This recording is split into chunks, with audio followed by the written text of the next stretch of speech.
Grand Meridian Hotel, Manhattan's elite dining room. Zara Johnson, 25, serves table 7 in her black uniform. William Ashworth, Billionaire CEO, waves dismissively at her approach. "You people are so slow," he sneers to his colleagues. "Look at this one. Completely incompetent." The other men chuckle. One adds, "Should have stuck with the white girls, William." Exactly. These types don't belong in civilized establishments. Zara's jaw clenches. She's heard worse. Reaches for his glass, then freezes. A sapphire ring gleams on his finger. Silver band. Ceylon stone. Identical to the one her dying mother left her. The tray crashes to marble. Crystal shatters.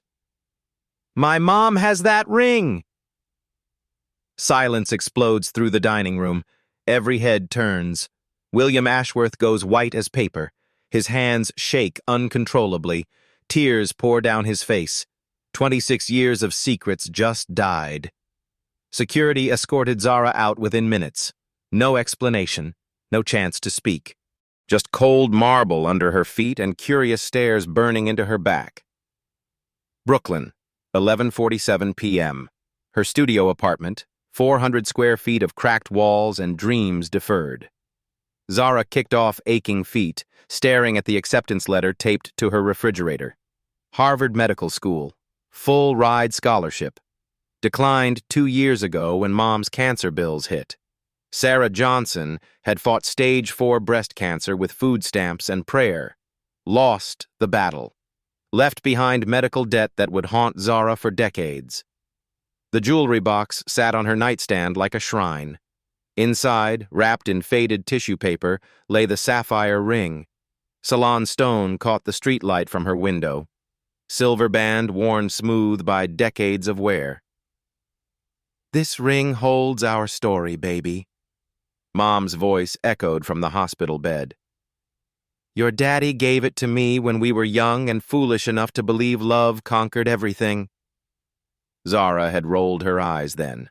Mom's fairy tales about some rich white man who'd swept her off her feet. Pure fantasy from a woman slowly dying. "He has the matching ring, Zara. Find him. He needs to know you exist." The stories always felt like fever dreams. A Harvard MBA program, secret meetings, stolen moments, a love so deep it scared his family. "They tried to kill you 3 times before you were born." That part always made Zara shiver. Mom would touch her belly, eyes distant. "First time, they drugged my drink at a charity gala. I lost your brother at 6 weeks. The second time, they ran my car off the road. Lost your sister at 14 weeks. The third time, they poisoned my food when I visited his house. Lost another baby at 12 weeks. 3 miscarriages, 3 attempts, 3 dead siblings Zara would never meet. But you, baby girl, you were smart. You hid from them. Stayed quiet when I went into hiding. Didn't announce yourself until we were far away from their reach." Sarah had fled to Detroit. Worked 3 jobs, raised Zara alone. Never spoke William's name aloud, but Zara found old photos hidden in Mom's Bible.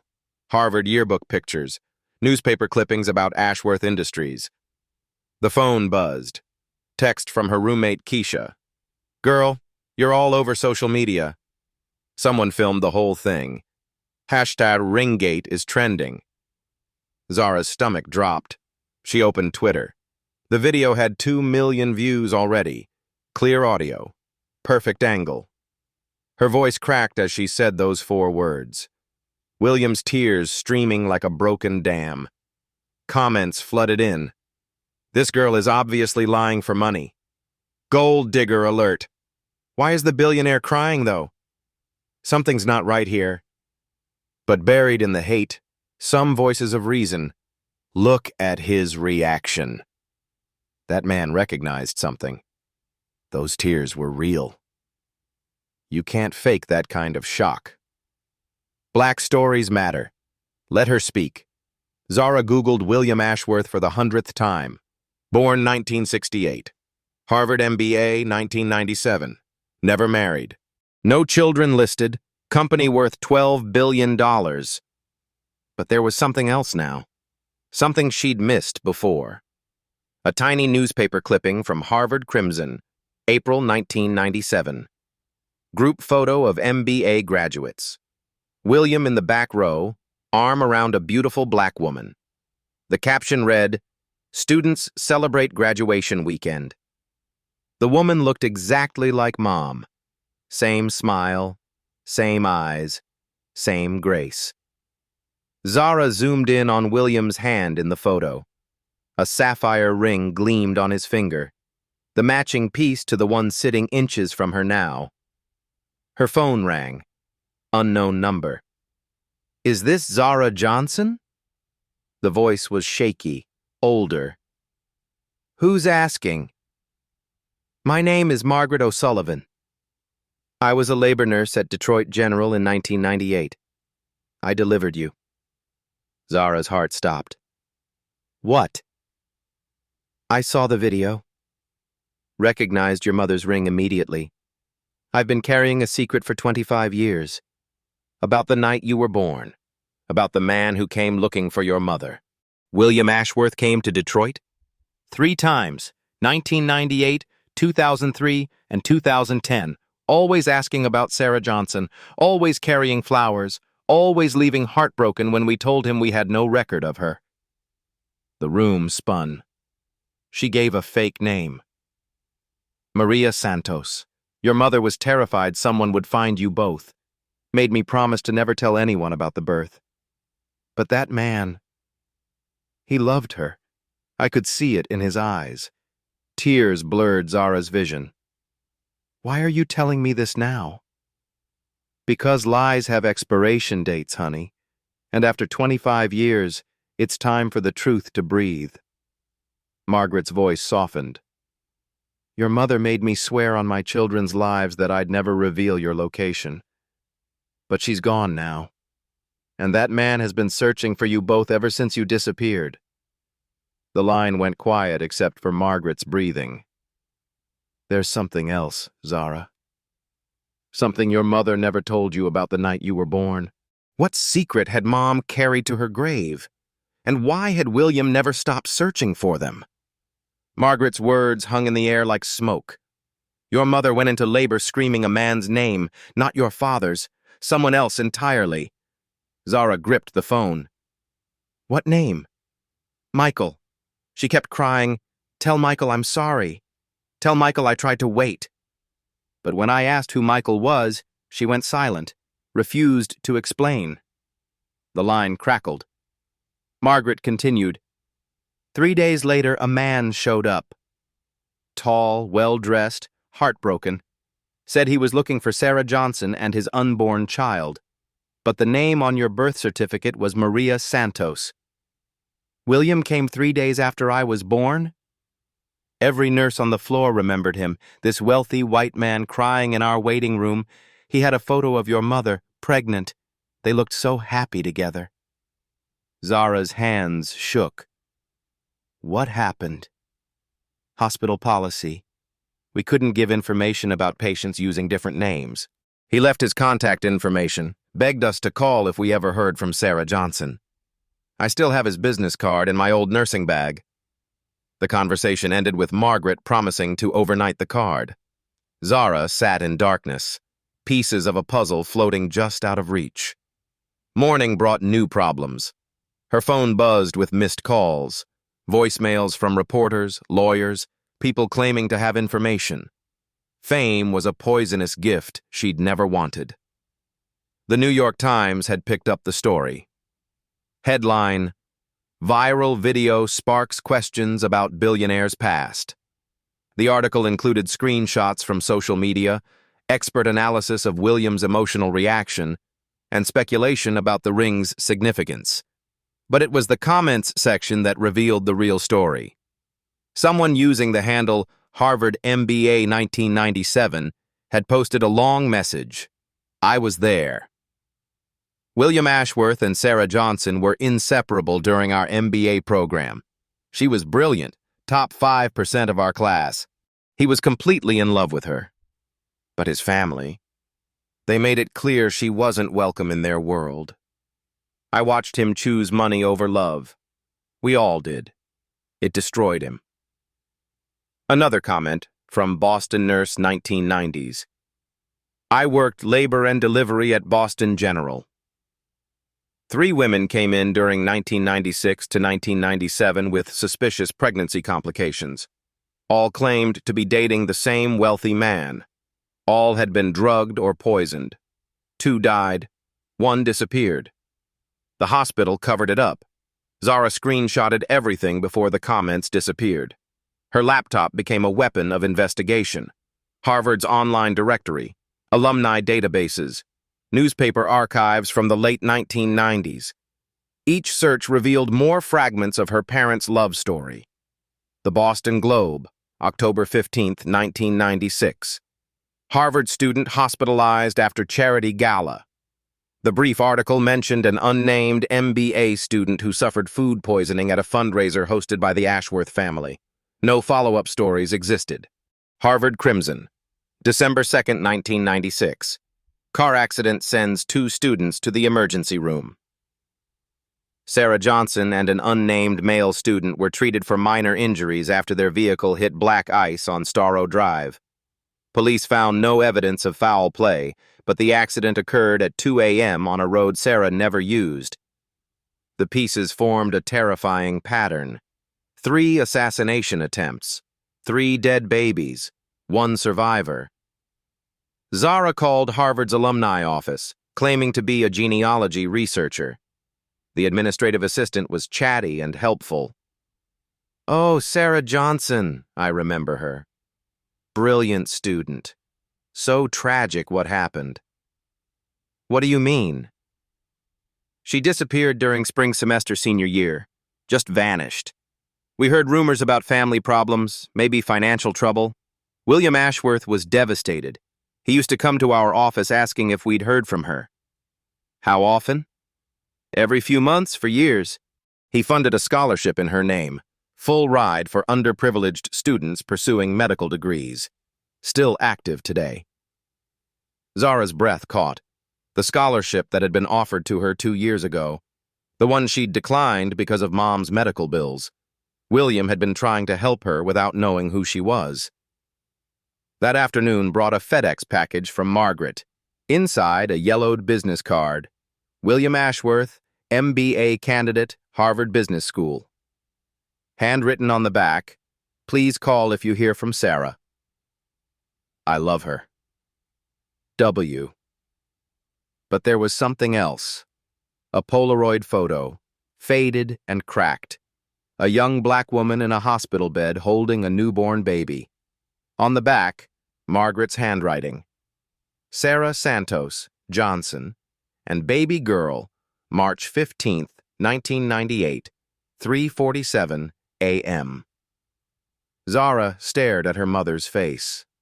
So young, so scared, so alone. Her phone buzzed. Text from unknown number. "We need to talk." W.A. William had found her number.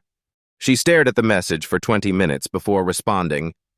"Boston Common. 6 p.m. Come alone." The subway ride felt eternal. Every passenger seemed to recognize her from the viral video. Whispers followed her footsteps. Cameras clicked when they thought she wasn't looking. Boston Common at sunset. William Ashworth sat on a bench near the pond, feeding ducks with shaking hands. He looked older than his 55 years. Hollow. Haunted. He stood when he saw her approaching. "Zara." "Mr. Ashworth." They faced each other like strangers, though DNA had already written their story. "I've been looking for you for 25 years, he whispered. "Why didn't you try harder?" His laugh was bitter. "I hired every private investigator on the East Coast, spent millions. Your mother erased herself completely. New name, new state, new life. She was protecting you." "From what?" William's eyes filled with tears. From my family, from people who would kill you just for existing. The miscarriages weren't accidents. No, his voice broke. My father, my uncles, they saw Sarah as a threat to our bloodline, to our fortune. They tried to eliminate the problem 3 times. But Mom escaped, with you inside her. The 4th pregnancy, the one they didn't know about until it was too late. Zara pulled out the sapphire ring. William gasped, recognizing it immediately. She never took it off, Zara said, even when she was dying. Even when the cancer made her fingers swell. She said it connected her to the only man who'd ever truly loved her. William reached into his pocket, producing the matching ring. Identical Ceylon sapphire. Identical silver band. I bought these in Harvard Square. Spring 1997. I was going to propose after graduation. What happened? My father threatened to kill her. Not metaphorically, literally. He showed me photos of the other women who'd gotten too close to the family money, hospital records, death certificates. He made it clear Sarah would be next if I didn't end it. So you abandoned her. I was 29 years old and a coward. I chose my trust fund over the woman I loved. Biggest mistake of my life. The ducks scattered as Zara stood abruptly. I need DNA proof, official documentation, medical records, everything. William nodded. I've already contacted my lawyer. We can have results within 48 hours. And if the tests confirm what we both know, then I spend the rest of my life making up for 25 years of cowardice. Zara walked away without another word, leaving William alone with his guilt and the ducks. But she hadn't walked far when she heard footsteps behind her. Not William's. Someone else. Someone who'd been watching their entire conversation. Who had followed them to Boston Common? And why did Zara suddenly feel like she was walking into the same trap that had killed her siblings? The footsteps matched Zara's pace perfectly. Too perfect. She quickened her stride toward the subway entrance. The steps quickened too. Her phone buzzed. Text from William. Don't go home tonight. My family knows about our meeting. You're in danger. Too late. A black sedan pulled up beside her. 2 men in expensive suits stepped out. Miss Johnson? We'd like to have a word. The taller one flashed a badge. Private security. Mr. Ashworth Sr. would like to meet you. Zara's blood froze. William's father. The man who'd orchestrated 3 murders. I don't think so. It wasn't a request. The shorter man moved to block her path to the subway. Pedestrians walked past as if nothing was happening. Rich men in suits weren't threats in their world. Zara's finger hovered over William's number. The tall man noticed. Call him. He'll tell you to get in the car. We have something that belongs to you. They drove through Boston's financial district in silence. Glass towers reflected the setting sun like mirrors hiding secrets. The car stopped at Ashworth Tower, 40 floors of steel and power. The elevator climbed to the penthouse. Zara's ears popped. The doors opened to reveal an office larger than her entire building back home. Charles Ashworth sat behind a mahogany desk that could fit a football team. 78 years old, silver hair, eyes like chips of ice. On his desk sat a manila folder thick with documents. Sit. Zara remained standing. Charles smiled without warmth. DNA results came back this morning. 99.97% probability of paternal match. Congratulations. You're officially my granddaughter. How did you get my DNA? The broken glass from the hotel. Modern technology is remarkable. He opened the folder, spreading photographs across the desk. Crime scene photos, hospital records, death certificates. 3 women, 1996 to 1997, all claimed to be carrying Ashworth heirs. The first photo showed a young Latina woman, eyes closed, lying on a morgue table. Elena Vasquez, Harvard law student. Car accident on the Mass Pike. Brake lines cut. The second photo was harder to look at. Jennifer Lane, MIT doctoral candidate. Food poisoning at our annual charity gala. Ricin in her champagne. The third made Zara's knees buckle. A black woman, barely visible under sheets. Angela Washington, Boston University medical student. House fire. Very tragic. Charles gathered the photos calmly. Your mother was smarter than the others. She ran. You're confessing to murder. I'm sharing family history. These women threatened our bloodline, our fortune, our legacy. They were pregnant with your son's children. My son was young and stupid. He confused physical attraction with love. We corrected his mistakes. Zara's hands clenched into fists.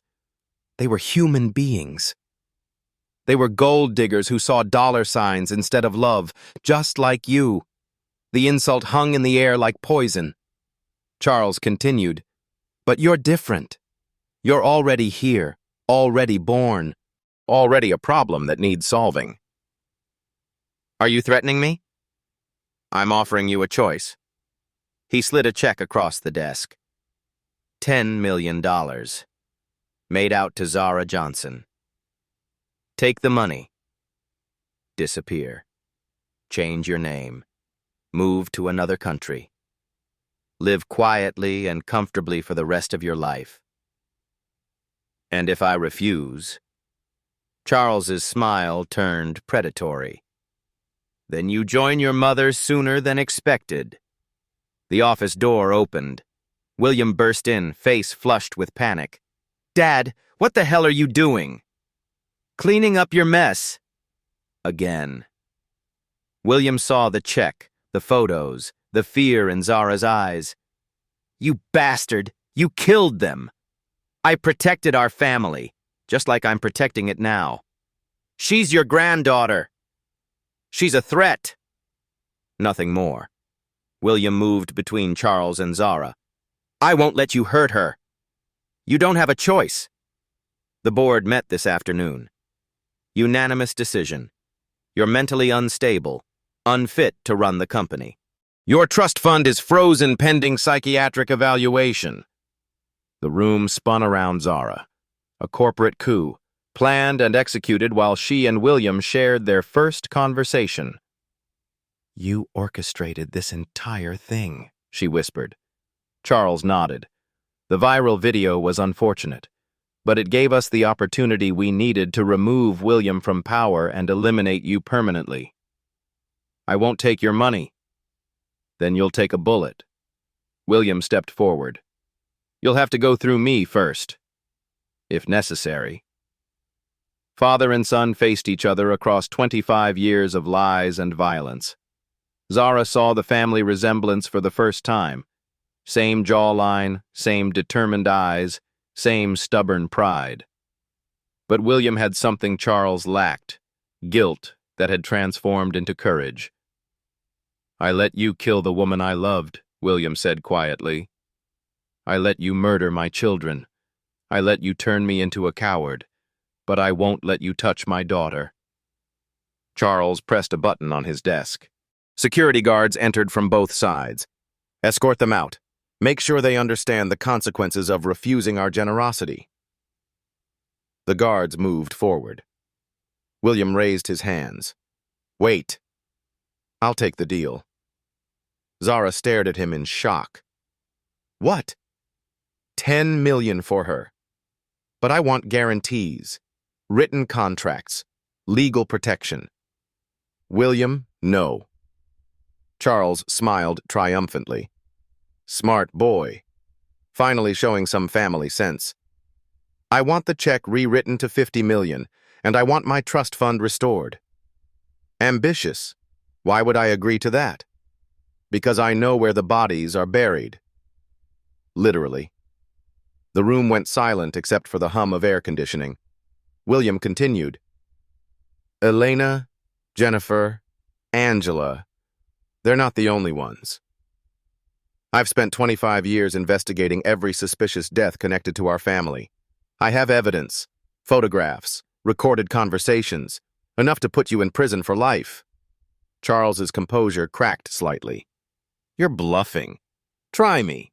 Zara watched this deadly chess game unfold, realizing she was the pawn everyone wanted to sacrifice. William pulled out his phone. One call to the FBI, one email to the Boston Globe. Your empire crumbles in 24 hours. You'd destroy your own family.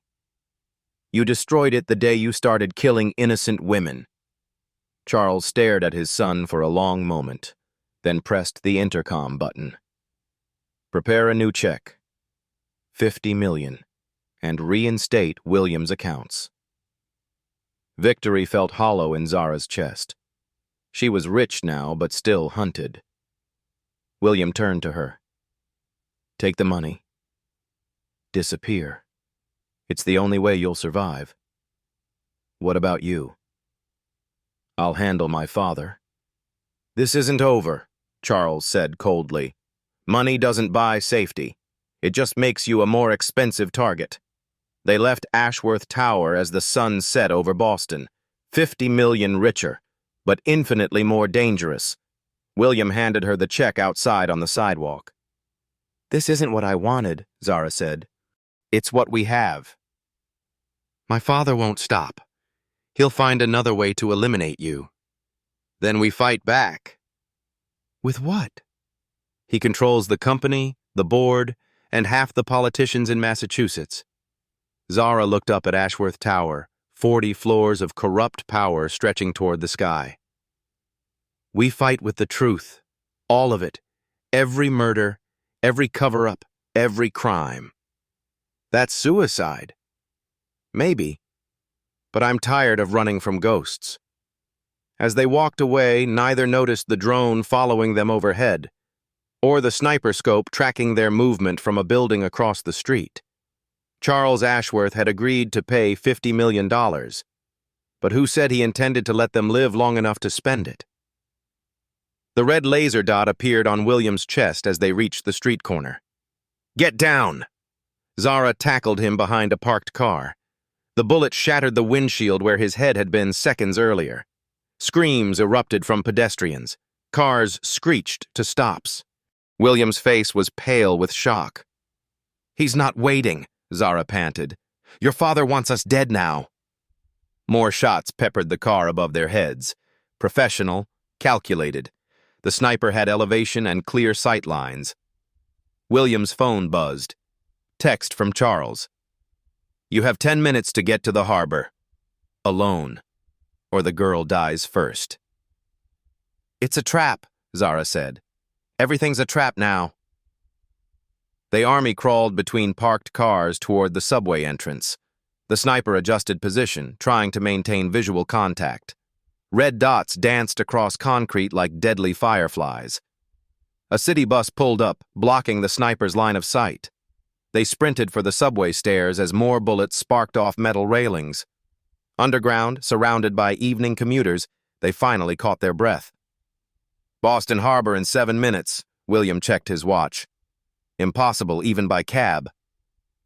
Unless he wants us to be late. Zara pulled out her phone, scrolling through news apps. The shooting was already viral. Hashtag Boston Sniper trending. Videos of them diving for cover played on repeat. Look at this, she showed William a Twitter post. Someone live-streamed the whole thing. 5 million views already. The video showed the sniper's muzzle flash from a building window. Enhanced screenshots revealed the shooter's face. Military-grade equipment. Professional stance. William recognized him immediately. Marcus Webb, my father's head of security, former Navy SEAL. How many people work for your father? Enough to make us disappear permanently. They took the blue line toward the harbor, changing trains twice to lose potential tails. But Zara noticed the same faces following them. 3 different platforms, 3 different trains. We're still being tracked, she whispered. William checked his phone. Location services enabled. Corporate security software installed by the company IT department. They can follow us anywhere. He powered off the device and removed the battery. Zara did the same, then studied the subway map. There's another way to the harbor. Through the old tunnels. What old tunnels? Abandoned sections from the 1920s. My mom worked maintenance for the MBTA before she got sick. Showed me the underground maps. They slipped off at Government Center, found the maintenance door Sarah had described. The lock was rusted but functional. Zara picked it using techniques learned in Brooklyn's rougher neighborhoods. The tunnel stretched into darkness, lit only by emergency lighting every 50 feet. Their footsteps echoed off wet concrete. Rats scattered from their path. "How did your mother know about this place?" William asked. "She explored everywhere when she first came to Boston. Said she needed escape routes in case your family found us. Smart woman. She was terrified of you people for 25 years. They walked in silence, following the tunnel toward Boston Harbor. Water dripped from ceiling pipes. Graffiti covered the walls. Decades of urban art and rebellion. "Zara, there's something I need to tell you." She kept walking. "What now?" "The scholarship I funded. The one you declined 2 years ago. It wasn't random." She stopped. "What do you mean?" "I've been tracking students named Johnson in Massachusetts since 2010, looking for any connection to your mother. When your application came through Harvard admissions, I knew." "You knew I was your daughter?" "I suspected. The age matched, the hometown matched. Your mother's maiden name was Johnson." The tunnel suddenly felt smaller, more suffocating. "You've been watching me for years?" "Protecting you. Making sure you have opportunities. That scholarship was my way of helping without interfering." "Why didn't you contact me directly?" William's voice cracked. "Because I'm a coward. Because I was afraid you'd reject me. Because I didn't deserve to be your father after abandoning your mother." They reached a junction where 3 tunnels met. Zara checked her mother's hand-drawn map, now 20 years old. "Harbor's that way," she pointed left. They climbed rusty ladder rungs toward street level. The access hatch opened behind a seafood restaurant. Boston Harbor stretched before them, dark water reflecting city lights. Charles Ashworth waited on Pier 14, flanked by 4 security guards. No weapons visible, but their suits couldn't hide the shoulder holsters. "Punctual," Charles called as they approached. "I appreciate that in my family members." "Let's get this over with," William said. "Not quite yet." "We're waiting for someone." A limousine pulled up. The rear door opened. A woman stepped out, elegant and poised despite her 75 years. Zara's breath caught. She recognized the face from old photographs hidden in her mother's Bible. "Hello, dear," the woman said warmly. "I'm your grandmother." Victoria Ashworth. The world tilted on its axis. William stared in shock. "Mom? You're supposed to be in Switzerland." Victoria smiled sadly. "I've been in Boston for 3 months, William." Watching, waiting, preparing. Charles's composure cracked slightly. "Victoria, we discussed this. You're not well enough for—" "I'm dying, Charles. Stage 4 pancreatic cancer. 6 weeks to live, maybe less." Silence stretched across the pier except for water lapping against pylons. Victoria continued, "Which gives me the freedom to tell truths I've hidden for 25 years. She opened her purse, pulling out a thick folder. "Zara, dear, your grandfather isn't the only one who keeps records." Charles stepped forward. "Victoria, don't." "Sit down, husband." The command carried decades of suppressed authority. Charles actually took a step back. Victoria handed the folder to Zara.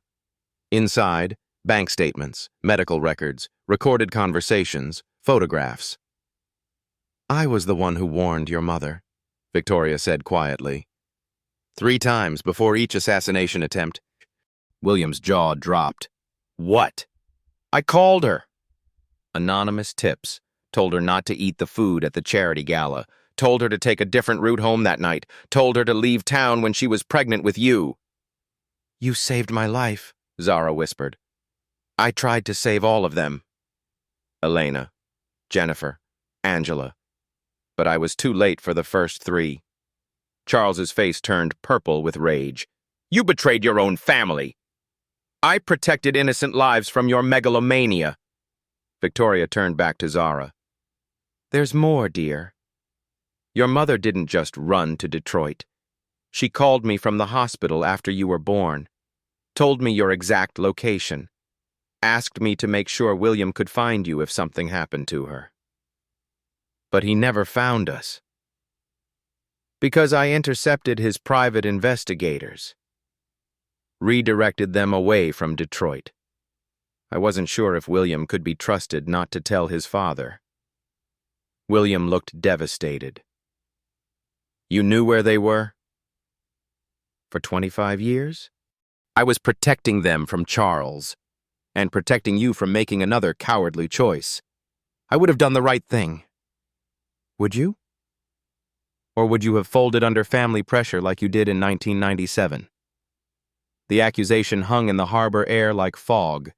Victoria's voice softened. But people change, William. This week proved that. You finally chose love over money.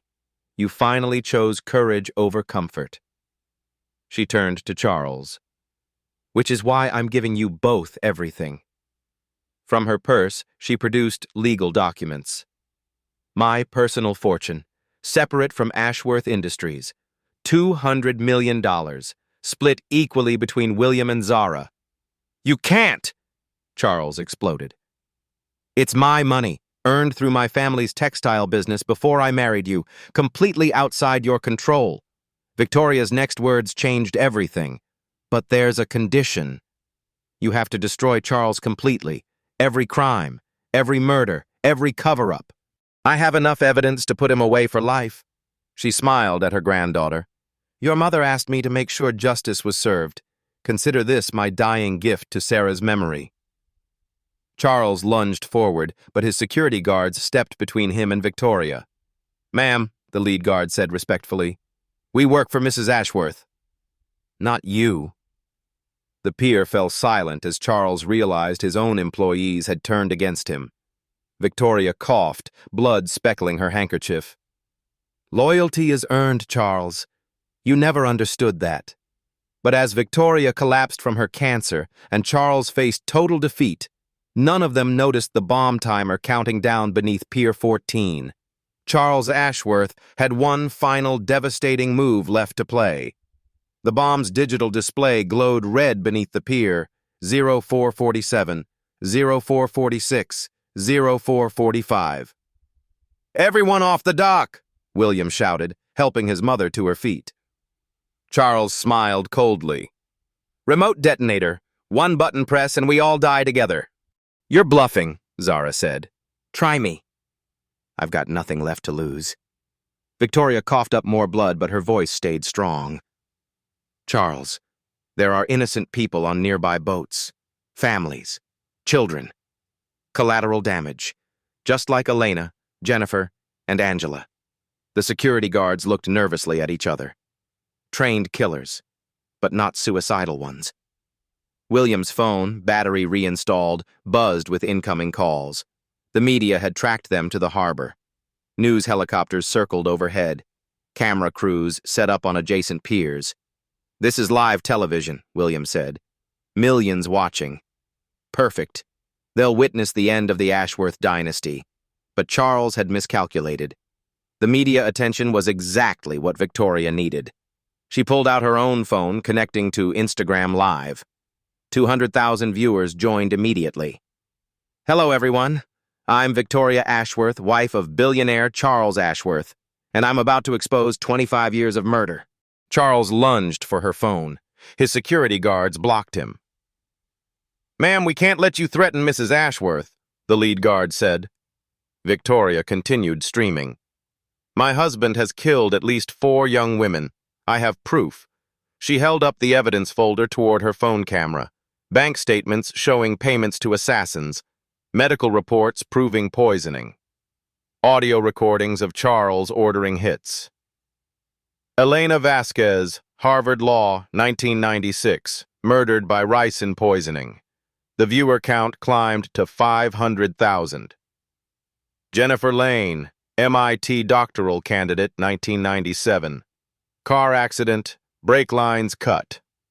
1 million viewers now. Comments flooding in faster than anyone could read. Angela Washington, Boston University medical student, 1997. House fire, arson, confirmed. Charles pressed the detonator button on his remote. Nothing happened. Looking for this? One of his security guards held up the actual detonator. We disabled the bomb 20 minutes ago, sir. Victoria smiled weakly. Loyalty, Charles. You never learned. The Instagram live stream hit 2 million viewers. Major news networks picked up the feed. Ashworth murders trending worldwide. But Charles wasn't finished. From his jacket, he pulled a pistol. If I'm going down, I'm taking you with me. The gun pointed at Zara's head. William stepped between them. Move, son. No. I'll shoot through you if I have to. Then do it. But you'll never hurt her again. Father and son faced each other across a lifetime of fear and control. The Instagram stream captured every word, every expression, every moment of truth. Victoria's voice cut through the tension. Tell them about Sarah, Charles.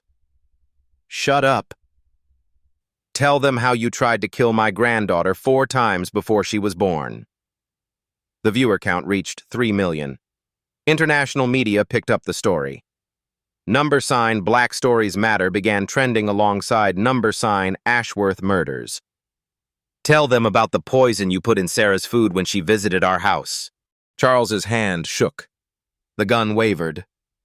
Tell them about the car accident you staged on Storrow Drive. Victoria, stop. Tell them about the drugged champagne at our charity gala. The Instagram comments erupted with outrage. Screenshots spread across Twitter. Facebook posts shared the video millions of times. Tell them about the house fire you set when Sarah was 6 months pregnant. Charles cracked. She was going to destroy everything. Our name, our fortune, our bloodline. The confession echoed across Boston Harbor, broadcast live to the world. A black woman carrying an Ashworth heir? Unthinkable. I did what was necessary. William's face went pale. Sarah was 6 months pregnant when she escaped? Victoria nodded sadly. She almost died getting away from that fire. Spent 3 months in a Detroit hospital under a fake name. You were born 2 months premature, Zara. The revelation hit like lightning. Charles had tried to kill Zara when she was still in the womb. You're a monster, William whispered. I'm a survivor. I built this empire. I protected it from contamination. The racial slurs poured out now, captured forever on millions of phones and tablets worldwide. Charles continued his rant. Do you know what it would have done to our stock price? Our board of directors? Our social standing? A half-breed bastard claiming Ashworth blood? The backlash was immediate and global. # boycott. Ashworth exploded across social media. Company stock plummeted in after-hours trading. Board members issued statements distancing themselves from Charles. But the old man wasn't done. I regret nothing. Those women were gold diggers. Sarah Johnson was a welfare queen looking for a payday. Zara had heard enough. She stepped around William, walking directly toward Charles and his gun. Say it to my face. Zara, don't! She ignored William, focusing entirely on Charles. Call my mother a welfare queen to my face. Charles pressed the gun to her forehead. She was a ghetto rat who seduced my son for money. The Instagram stream captured everything. 4 million viewers witnessed Charles Ashworth pressing a loaded gun to his granddaughter's head while hurling racial epithets. My mother worked 3 jobs to keep us alive, Zara said quietly. She cleaned toilets in office buildings you owned. She changed bedpans in hospitals your foundation funded. She died of cancer because she couldn't afford treatment. Good riddance. The two words sealed Charles's fate. Even his most loyal supporters couldn't defend that level of cruelty. Sirens wailed in the distance. FBI, Boston PD, federal marshals converging on the harbor. You called the authorities, Charles accused Victoria. 20 minutes ago, while you were gloating about your bomb, federal agents swarmed the pier. Charles found himself surrounded by 24 guns, all pointed at him. Drop your weapon, Agent Sarah Martinez commanded through a megaphone. Release the hostages! Charles laughed bitterly. Hostages? These are my family members. Sir, you're holding a gun to an unarmed woman's head on live television. Drop the weapon now! The standoff stretched for 30 seconds that felt like hours. Instagram viewers hit 5 million. International news crews rushed to Boston. The world watched Charles Ashworth's final moments of power. Victoria's voice cut through the chaos. It's over, Charles. Let her go. Nothing's over until I say it's over. But his hand was shaking now. Age, stress, and the weight of exposed crimes taking their toll. Agent Martinez spoke again. Sir, we have evidence of multiple homicides. Surrender peacefully and we can discuss a plea agreement. Plea agreement? Charles's laugh turned hysterical. Do you know who I am? I own senators, judges, police commissioners. Not anymore, Victoria said softly. I released everything. Every bribe, every payoff, every corrupt deal. It's all public now. Charles's phone buzzed with notifications. Text messages from politicians, judges, and business leaders all saying the same thing. You're on your own. The gun dropped from his shaking hand. Federal agents moved in immediately, cuffing Charles while reading him his rights. The Instagram stream captured his perp walk, his mumbled threats, his complete destruction. But as Charles was loaded into the FBI van, he managed one final message to Zara. This isn't over, girl. I have friends you haven't met yet. The van doors slammed shut. Charles Ashworth, billionaire patriarch, disappeared into federal custody. Victoria collapsed into William's arms, her cancer-ravaged body finally giving out. Did we do it? She whispered. Is Sarah's justice served? Zara knelt beside her grandmother, taking her hand. Mom would be proud. Victoria smiled through her pain. The evidence is in safe deposit boxes across 3 states. Swiss bank accounts with records of every crime. Video testimonies from witnesses who were too scared to speak before. But as ambulances arrived to treat Victoria, none of them noticed the news helicopter overhead wasn't broadcasting the story. It was recording coordinates. And somewhere in a penthouse across the city, Charles's mysterious friends were already planning their revenge. The news helicopter circled twice more before disappearing into Boston's skyline. Agent Martinez watched it go with suspicious eyes. That chopper wasn't from any media outlet I know, she told William. No call letters, no network logos. Victoria was loaded into an ambulance but refused to leave until she'd spoken privately with Zara. There's one more thing, dear.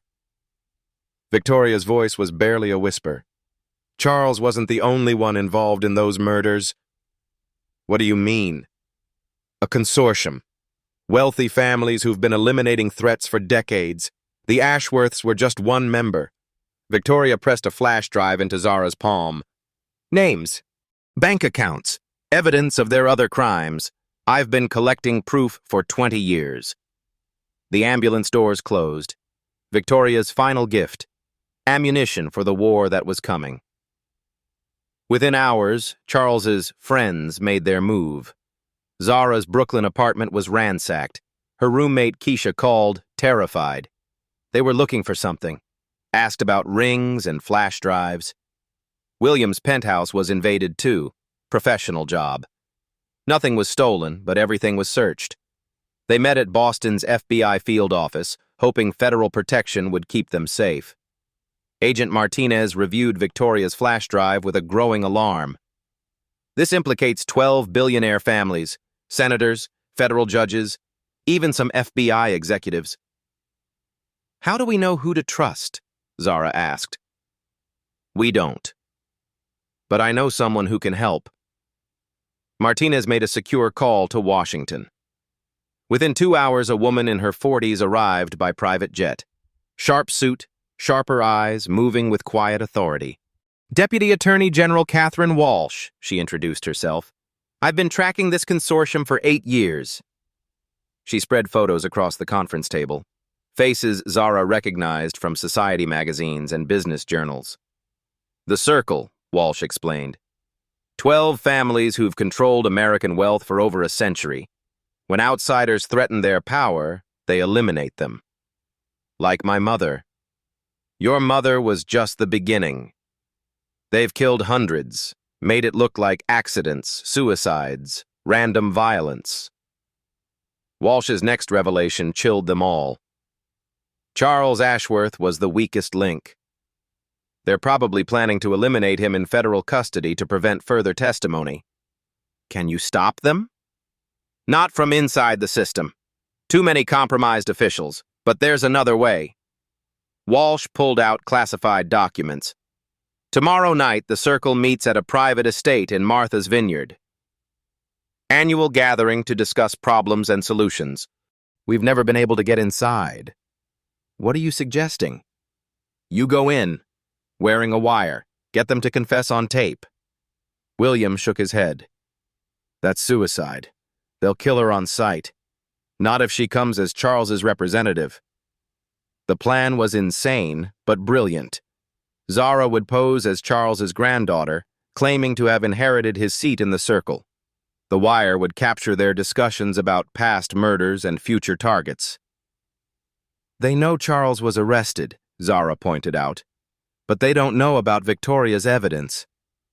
As far as they know, Charles just had a public breakdown. Rich old men do that sometimes. 24 hours later, Zara stood on the deck of a private yacht approaching Martha's Vineyard. Designer dress, borrowed jewelry, wire hidden in her necklace clasp. She looked like she belonged in their world. The estate was a fortress.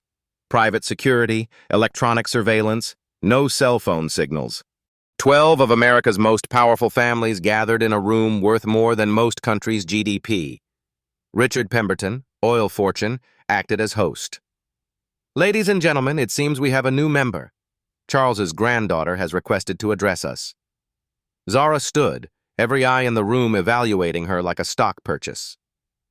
My grandfather's arrest was unfortunate, she began, but it doesn't change our family's commitment to the Circle's mission.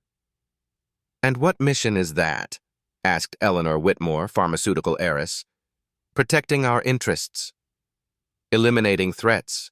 Maintaining control. Nods around the table. She was speaking their language. The Sarah Johnson problem was handled poorly, Zara continued. Too messy. Too public. We need cleaner solutions going forward. Agreed, said Marcus Rockwell, tech mogul. Charles's methods were crude. We prefer subtlety. Like the journalist in Miami? Asked Eleanor. Car accident. Very tragic, Marcus smiled coldly. Or that senator's wife in Colorado, added Richard. Skiing accident. Poor visibility that day. Zara's hidden microphone captured every admission, but she needed more. What about current threats? She asked. Several. Richard opened a leather folder. A documentary filmmaker investigating missing persons. A federal prosecutor asking uncomfortable questions. A geneticist whose research could expose certain family relationships. Photos appeared on the table. Faces of people who dared to seek truth. Traditional solutions? Zara asked. The filmmaker gets mugged in Detroit. The prosecutor has a heart attack. The geneticist commits suicide. Timeline? This month. We can't let these stories gain momentum. Zara forced herself to nod approvingly while her soul screamed. These people discussed murder like stock options. But then, Eleanor Whitmore asked the question that changed everything. What about William? He's still a liability. The room went quiet. Richard studied Zara's face carefully. William Ashworth remains my father, she said slowly. Family loyalty matters. Loyalty is expensive, Marcus replied. Dead loyalty is free. Are you threatening my family? We're offering you a choice. Join us completely, or join Charles in federal custody. The trap snapped shut. They'd suspected her from the beginning. Richard stood, pulling out a pistol. Zara Johnson, the little girl who should have died 25 years ago. Security guards moved toward the exits, blocking escape routes. Did you really think we wouldn't investigate Charles's granddaughter? We've known about you since that viral video. Then why let me in? Eleanor smiled coldly. Because now we can eliminate the last threat to our organization, on neutral ground, far from federal surveillance. But Zara smiled back. You made one mistake. What's that, dear? You assumed I came alone. The lights cut out. Emergency lighting kicked in, bathing the room in red shadows. FBI agents rappelled through skylights. Doors exploded inward as tactical teams flooded the estate. FBI, nobody move! In the chaos, Zara dove behind an antique table as bullets started flying. Richard's security guards were well trained, but they were facing federal agents with body armor and superior numbers. The firefight lasted 3 minutes. When the shooting stopped, 11 of the 12 Circle members were in custody. Richard Pemberton lay dead, having chosen suicide over capture. Agent Martinez found Zara unharmed behind the overturned table. Outstanding work. We got everything on tape. What happens now? The largest RICO prosecution in American history. 12 families, hundreds of murders, billions in stolen assets. But as they left Martha's Vineyard in federal custody boats, Zara noticed something troubling. Several boats had left the island during the firefight. Not everyone in the Circle had been captured. William met them at the Boston FBI field office, relief flooding his face when he saw Zara unharmed. It's over, he said, hugging her tightly. Is it? Deputy Attorney General Walsh approached with updates. Charles Ashworth was found dead in his cell an hour ago, apparent suicide. Left a full confession. Suicide or murder? Does it matter? Justice is served. But as they celebrated victory, none of them saw the news report playing on silent televisions throughout the building. Breaking, federal judge, orders release of Circle assets due to procedural errors in arrests. The war was far from over. 6 months later. Boston Common, the same bench where William and Zara first met as father and daughter. The legal battles had been brutal. Federal prosecutors fought corrupt judges. Evidence disappeared. Witnesses died in accidents. But slowly, steadily, justice prevailed. Victoria's deathbed revelations proved ironclad. Swiss bank accounts exposed decades of murder-for-hire payments. Audio recordings captured planning sessions. DNA evidence linked Circle members to unsolved killings dating back 30 years. The trials became international news. Real-life stories of murdered women finally told. Black stories that mattered. Voices that couldn't be silenced anymore. Elena Vasquez's family attended every hearing. Jennifer Lane's parents flew in from California to testify. Angela Washington's sister spoke for victims everywhere. These weren't statistics. These were daughters, dreams, futures stolen by greed and hatred.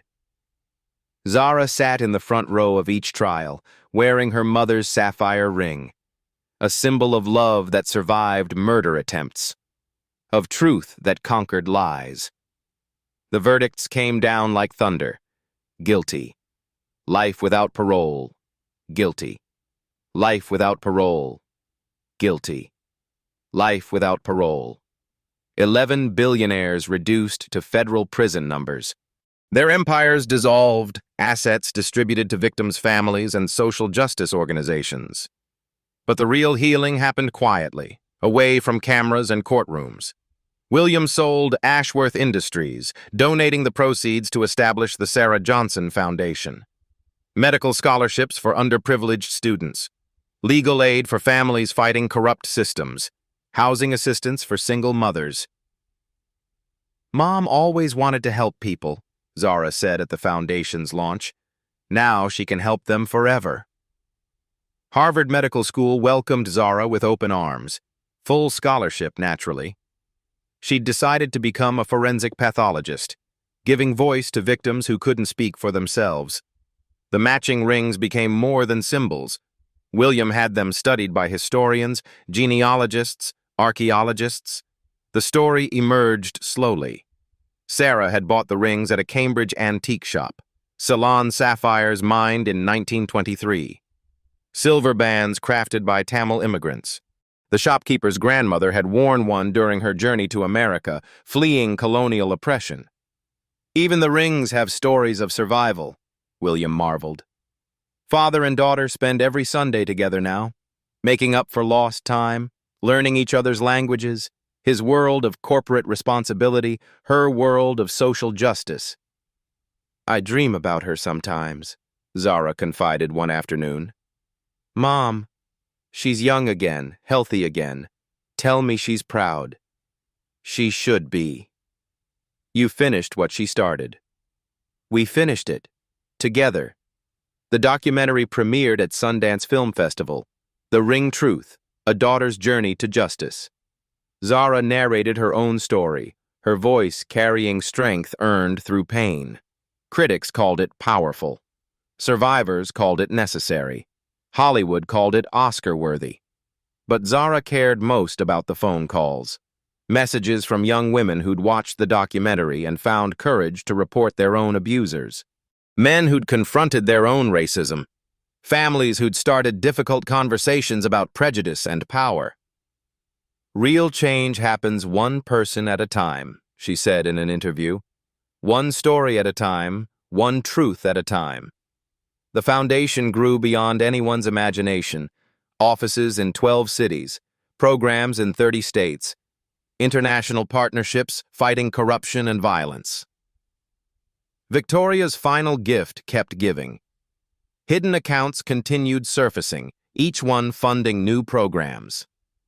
The old woman had been planning this victory for decades, patient as time itself. Zara graduated medical school with highest honors. William cried during the ceremony, thinking about Sarah watching from somewhere beyond pain and fear. She would have been so proud, he whispered. She is proud, Zara corrected. Love doesn't die. It just changes shape. The sapphire rings caught afternoon sunlight as they walked through Boston Common. Father and daughter.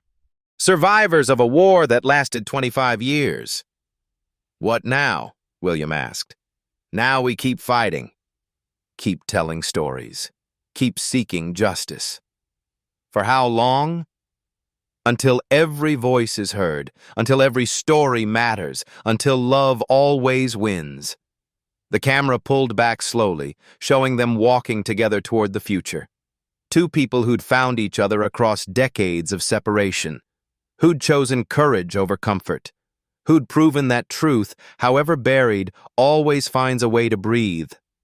And if you're listening to this story, wondering if your voice matters, if your truth deserves to be heard, it does. Every story has power. Every person has worth. Every ring has its match somewhere in the world, waiting to complete the circle. Share this story if it touched your heart. Subscribe to our channel if you believe in the power of real-life stories. And remember, sometimes the greatest miracles come disguised as the courage to keep searching for truth. Until next time, keep believing in the impossible. Keep fighting for justice. Keep looking for your own matching ring.